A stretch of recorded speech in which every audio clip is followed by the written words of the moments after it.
अब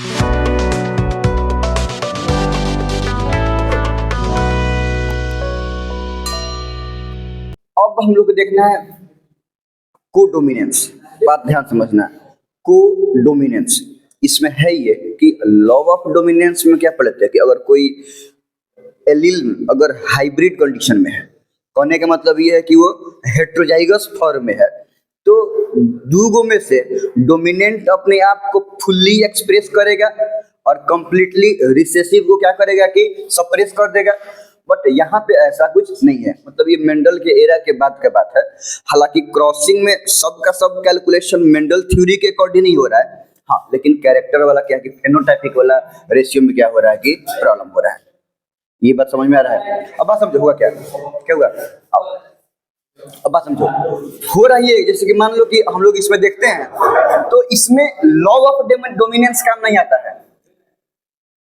इसमें अगर हम बात करें जैसे कि ज्यादातर कोडोमिनेंस वाला चीज देखा जाता है, कोट कलर मतलब स्किन कलर, गाइस काउज ये सब कैटल्स का कोट कलर, या फिर आई कलर ऑफ ड्रोसोफिला। ड्रोसोफिला बोलते हैं फ्रूट फ्लाई को, नहीं डस्टबिन वगैरह पर छोटे छोटे कीड़ा सब बैठे रहता है सब, उसको बोलते हैं fruit fly, Drosophila.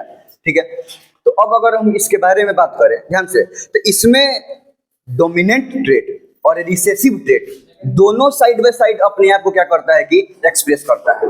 Hybrid condition में डोमिनेंट वाला भी अपने आप को एक्सप्रेस करेगा और रिसेसिव वाला। देखो यहाँ पे डोमिनेंस क्या हुआ, किसी का नहीं हुआ, कोई एक का 100% डोमिनेंस क्या हुआ कि नहीं हुआ, इसीलिए बोलते हैं यहाँ पे कोडोमिनेंस। मतलब दोनों हाइब्रिड कंडीशन में ऐसा नहीं हुआ कि कोई एक कैरेक्टर अपने आप को डोमिनेंट कर रहा है और कोई एक कैरेक्टर रिसेसिव हो जा रहा है, कोई कंप्लीटली अपने आप को एक्सप्रेस कर रहा है और किसी को कंप्लीट कोई एक कैरेक्टर क्या हुआ कंप्लीटली सप्रेस हो गया है। ऐसा नहीं हो रहा है, इसीलिए इसको बोलते हैं हम लोग कोडोमिनेंस। इसमें हाइब्रिड कंडीशन में दोनों ट्रेट साइड बाय साइड अपने आप को क्या करता है कि एक्सप्रेस करता है। बाकी सब क्रॉस वगैरह मेंडल के अकॉर्डिंग ही होगा। ठीक है, अब इतना देख लिया जाए। को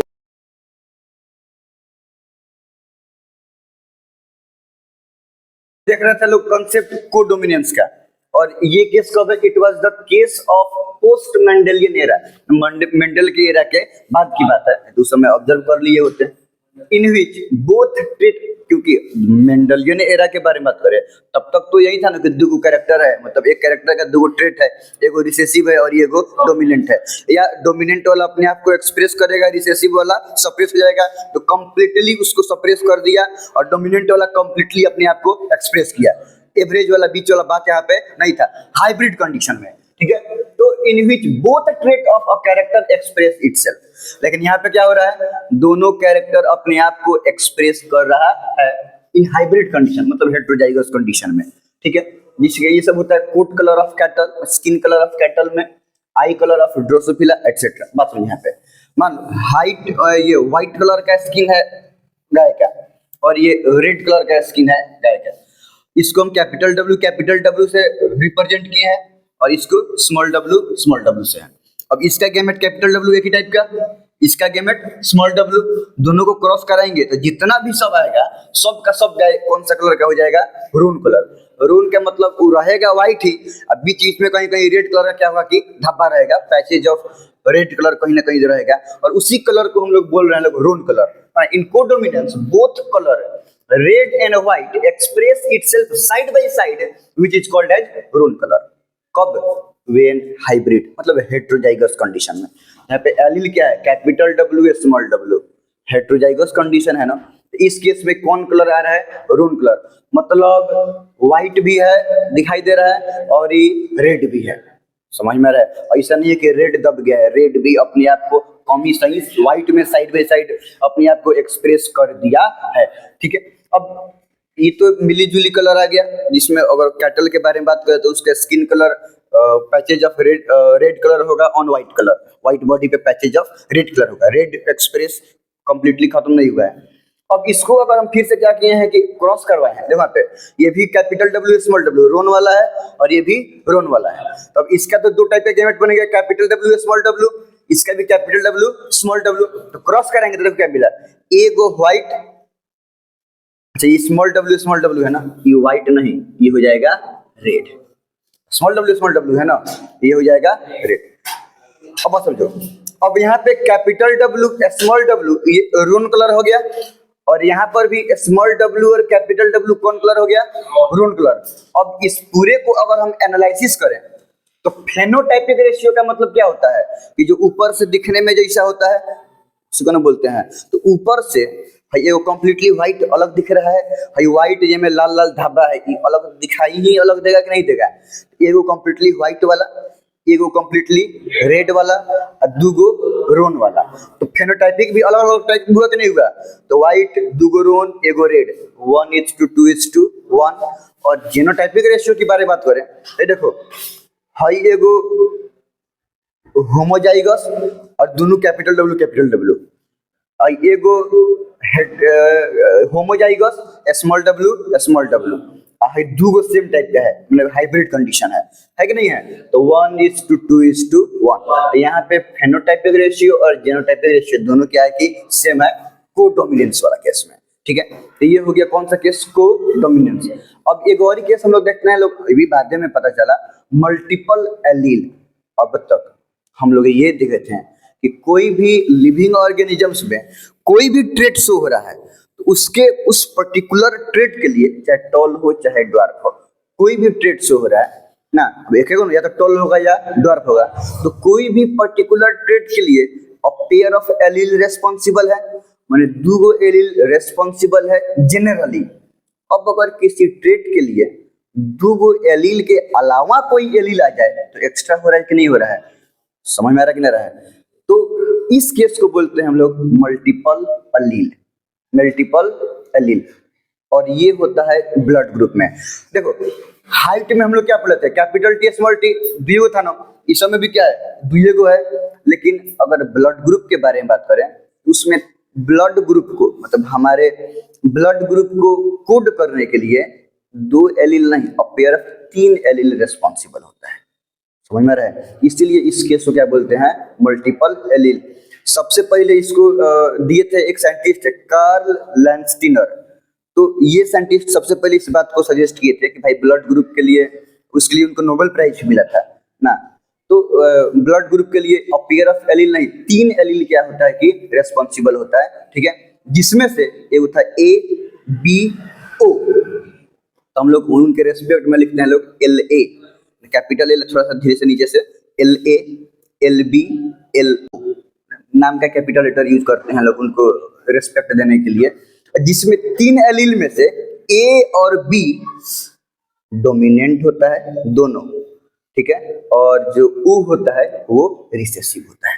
ठीक है, अगर कंडीशन A और B मिल गया, ऐसा कंडीशन मिला कि जिसमें अगर A और O है तो A डोमिनेंट और O कंप्लीटली रिसेसिव, A वाला प्रॉपर्टी होगा। और अगर B और O है तो B dominant O recessive, B हो जाएगा।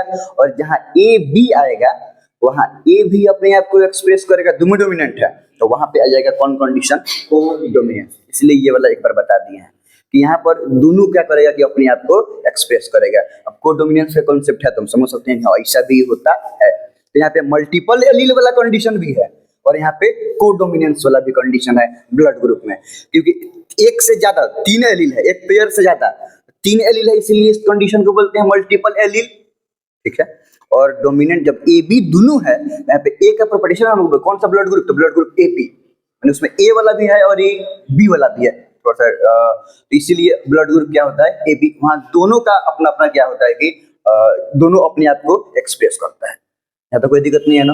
तो आगे इसके बारे में देख लिया जाए।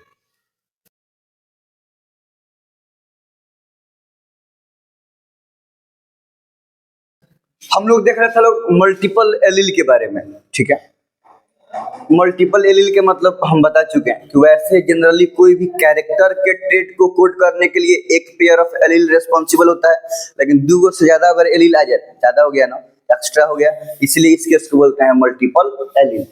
This was also a case of post Mendelian era in which 3 alleles, 3 को है कि नहीं है, एक दो तीन ना, 3 alleles not 1 pair are responsible for the trait of a character. और ये किसमें ऑब्जर्व होता है, ब्लड ग्रुप में, हम लोग के ब्लड ग्रुप में This concept was given by Carl Landsteiner. The three alleles which are responsible for blood group are LA, LB and LO. ठीक है, out of which LA and LB are dominant. ये दोनों dominant allele है और ये वाला LO is recessive. अब मान लो कि मेल और फीमेल में हम क्रॉस कराते हैं ब्लड ग्रुप को ध्यान में रख के. ठीक है, तो अगर ब्लड ग्रुप हम इसका ए मान रहे हैं, इसका ब्लड ग्रुप बी मान रहे हैं. अच्छा, ए में प्योर वाला ना जानबूझ के हम हाइब्रिड कंडीशन वाले हैं. अगर प्योर मानते तो LA रहता, नहीं इसका प्योर मानते तो LB रहता. इसलिए हम शो कर दिए हैं कि भाई जो हम ब्लड ग्रुप ए माने हैं वो हाइब्रिड कंडीशन है और इसका भी जो ब्लड ग्रुप माने है ये भी हाइब्रिड कंडीशन है. हाइब्रिड का माने एगो डोमिनेंट एगो रिसेसिव. ठीक है, तो ये LA-LO हो गया और यहाँ पे LB-LO हो गया. समझ में आ रहा है? अब देखो, अब इस हाइब्रिड है तो दो टाइप का इसका गेमेट बनेगा, एक LA वाला और एक LO. और इसका भी दो टाइप का, एक LB और एक LO. अब LA को क्रॉस कराए हैं LB से तो LA-LB और LA को क्रॉस करवाए हैं LO से तो LA-LO आया. ठीक है, LO को LB से तो LB-LO और LO को LO से लो LO-LO. ठीक है, अब बात समझे यहाँ पे. LA-LB हम पढ़े ना, A और B दोनों डोमिनेंट है तो को डोमिनेंस वाला यहाँ पे दोनों अपने आप को एक्सप्रेस करेगा. डोमिनेंस वाली बात यहाँ पे नहीं होगी, को डोमिनेंस होगा. तो यहाँ इस ब्लड ग्रुप को क्या बोलेंगे? AB. हाँ, अब क्या नेचर आता है उसके बारे में अब देखेंगे. LA-LO, A डोमिनेंट है, O रिसेसिव है, ब्लड ग्रुप A हो जाएगा हाइब्रिड. और यहाँ पर भी LB-LO है, B डोमिनेंट है, O रिसेसिव है तो ब्लड ग्रुप B हो जाएगा. और LO-LO दोनों हुए है रिसेसिव तो ये ब्लड ग्रुप हो. अब अपना मन से कोनो एगो ब्लड ग्रुप कोनो दूसरे का ब्लड ग्रुप लेके क्रॉस करा के तुम सब चेक कर सकते हैं सब कि होने वाले इंडिविजुअल्स का ब्लड ग्रुप होने का चांस कितना है. इसमें सब 25% है. AB है, B है, A है, B है, O है, चारों के चारों है कि नहीं है. माने अगर ऐसा कंडीशन हो चारों ब्लड ग्रुप होने का 25% चांस है. ठीक है, फिर पहले सबसे पहले देखना सब कि मम्मी का कथी है, पापा का क्या है, फिर क्रॉस कराना सब, और फिर देखना सब ये हमारा क्या है, उसमें मैच हो रहा है कि नहीं मैच हो रहा है. अब कौवा परसेंट में मैच हुआ ये भी बात बहुत समझने वाला बात है. इसे मान लो कि नहीं तो इसे ब्लड ग्रुप A होने के चांस 50% है, B होने के चांस 25% है, O होने के चांस 25% है. तो तुम्हारा A है तो तुम 50% में आ गया है ना. अगर B है तो 25%. मैंने इस तरह से करके अपने आप को एक प्रोबेबल परसेंटेज देना था. या अपने से different male female blood group है, एगुड़ा का A है, एगुड़ा का O है, एगुड़ा का B है, एगुड़ा का O है, दोनों का O है, दोनों का B है. ऐसे करके अपने से करके चेक कर सकता है सब कि क्या क्या होने जाने वाला है. अब यहाँ पे इम्पोर्टेंट ये है कि ये जीन जो एलील का है, ये जो 3 गो है, ये सबको देता है एंटीजन. क्या एंटीजन? देखो हम अब पढ़ेंगे 2 प्रोटीन के बारे में, एक एंटीजन और एक एंटीबॉडी. सबसे पहले ये जान लो ध्यान से, एंटीजन वो प्रोटीन है जो ब्लड में रेड ब्लड सेल के सरफेस पर रहता है. कहाँ पे रहता है? रेड ब्लड सेल के सरफेस पे, एंटीजन. ठीक है, और एंटीबॉडी वो प्रोटीन है जो ब्लड में प्लाज्मा में डिजॉल्व रहता है. कहाँ रहता है? प्लाज्मा में. एंटीबॉडी कहाँ रहता है? प्लाज्मा में. और एंटीबॉडी का काम ये है कि वो एंटीजन को किल करता है, मतलब दोनों एक दूसरे का दुश्मन है. एंटीबॉडी को एंटीजन तन को नहीं सुहाता है. समझ में आ रहा ना? तो जहाँ पे अगर हम ए के बारे में बात करें तो जहाँ पे एंटीजन ए रहेगा वहाँ पे एंटीबॉडी ए रह ही नहीं सकता है. अगर एंटीबॉडी ए आ गया तो एंटीजन ए को क्या करेगा कि मार देगा. ठीक है, ये बात समझ में आ रहा है. अगर एंटीजन बी एंटीबॉडी बी, ये दोनों बी एक दूसरे का दुश्मन है. ठीक है, तो एंटीजन एंटीबॉडी वह एंटीजन ए है तो एंटीबॉडी एंटीजन ए को मार देगा लेकिन बी को कुछ नहीं करेगा क्योंकि दुश्मन किसका है? ए का है, बी का दुश्मन थोड़ा है. तो एंटीबॉडी ए एंटीजन बी को कुछ नहीं करेगा. ये समझ में आ रहा है. अगर वैसे ही हम एंटीबॉडी बी के बारे में बात करें तो एंटीबॉडी बी किल करेगा एंटीजन बी को, एंटीजन ए को कुछ नहीं करेगा. ये समझ में आ रहा है. तो ये सब कॉन्सेप्ट के बारे में. और देखो तो ये LA है तो ये जीन कोड करता है एंटीजन ए को, मतलब ये सब स्पेशली एंटीबॉडी को ना एंटीजन के कोड के अकॉर्डिंग है. ठीक है, किसके अकॉर्डिंग है? एंटीजन के. तो अगर ये है मतलब अगर LA है मतलब ये जिसमें जाएगा उस ब्लड ग्रुप में एंटीजन A हो जाएगा। माने एंटीजन उसका रेड ब्लड के सरफेस पे कौन सा प्रोटीन बनेगा? Antigen A। ई वाला कोड करेगा किसको? एंटीजन B को। और ये LO है तब ये स्पेशली 0 होना चाहिए, मतलब O होने का मतलब है कि ये A B कोई भी एंटीजन को कोड नहीं करता है। समझ में आ रहा है? और इसी के अकॉर्डिंग हम ब्लड ट्रांसफ्यूजन देखते हैं, ब्लड मैचिंग कि कौन आदमी किसको ब्लड दे सकता है। ये बात समझ में आ रहा है? तो अब अगर हम चारों को बोलें तो ध्यान से देखो, ब्लड ग्रुप ए की अगर बात करें ध्यान से, ब्लड ग्रुप ए माने उसमें एलील क्या होगा? गारंटी है कि LA होगा, LA होगा तो एंटीजन A होगा। ये समझ में आ रहा है? ब्लड ग्रुप बी के बारे में बात करेंगे, मतलब उसमें कौन सा एलील होगा? LB। LB होगा तो एंटीजन B होगा, एंटीजन B होगा तो एंटीबॉडी B नहीं होगा। तुम्हारे क्या मुआ देता? ब्लड ग्रुप AB के बारे में बात करेंगे, उसमें A भी है और B भी है, मतलब उसके पास एंटीजन A भी है और एंटीजन B भी है, और O में कोनो एंटीजन नहीं है। ये समझ में आ रहा है? अब उल्टा ब्लड ग्रुप ए के बारे में हम एंटीजन के रिलेटेड देखें, अब देख रहे हैं एंटीबॉडी के रिलेटेड। तो ब्लड ग्रुप ए में ध्यान से पहले सुनो, ब्लड ग्रुप ए में एंटीजन ए है तो एंटीबॉडी ए नहीं होगा, एंटीबॉडी बी होगा। ठीक है।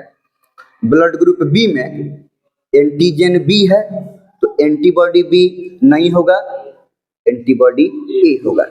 ब्लड ग्रुप ए बी में एंटीजन ए भी है और एंटीजन बी भी है, ये दोनों है माने एंटीबॉडी इसमें, क्योंकि अगर एंटीबॉडी रहता ये दोनों को मार के मुआ देता, अगर एंटीबॉडी ए रहता तो ए वाला को मुआ देता, खाली बी वाला रहता।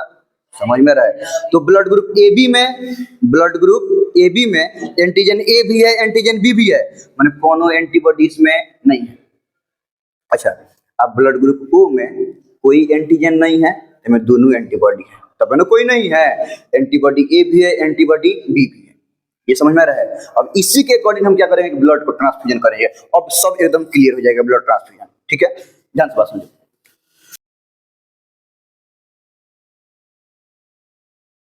तो ब्लड ग्रुप ए में ब्लड ग्रुप का जीन किसको कोड करता है? एंटीजन को। एंटीबॉडी उसका उल्टा होगा। ठीक है, तो अगर ब्लड ग्रुप ए है माने एंटीजन ए होगा, एंटीजन ए होगा तो एंटीबॉडी अगर ए रहता तो इसका मार के मुआ रहता है। समझ में आ रहा है? नफरत करता है दूसरे से। ब्लड ग्रुप बी है तो ब्लड ग्रुप बी के पास होगा antigen B, antigen B antibody A. Blood group A B antigen A भी है, एंटीजन बी भी है, दोनों एग्जिस्ट कर रहा है, इसमें एंटीबॉडी ए और बी कोनो नहीं होगा। तो ध्यान से, ब्लड ग्रुप ए बी में कोई एंटीबॉडी नहीं होता है, अब ब्लड ग्रुप ओ में कोई एंटीजन नहीं रहता है क्योंकि दोनों एंटीबॉडी है। बात समझ में आ रहा है? अब देखो ट्रांसफ्यूजन एंटीजन एंटीबॉडी वाला तो कहानी समझ में आ गया। अब ट्रांसफ्यूजन भी इसी के अकॉर्डिंग होता है। जैसे मान लो हम यहाँ पे लिखते हैं ब्लड ग्रुप ए, ठीक है, ब्लड ग्रुप बी, मान लो कि ए बी और ब्लड ग्रुप ओ। ध्यान से बात समझो, अब किसके साथ कौन ब्लड ट्रांसफ्यूज कर सकता है, कौन मैच कर सकता है?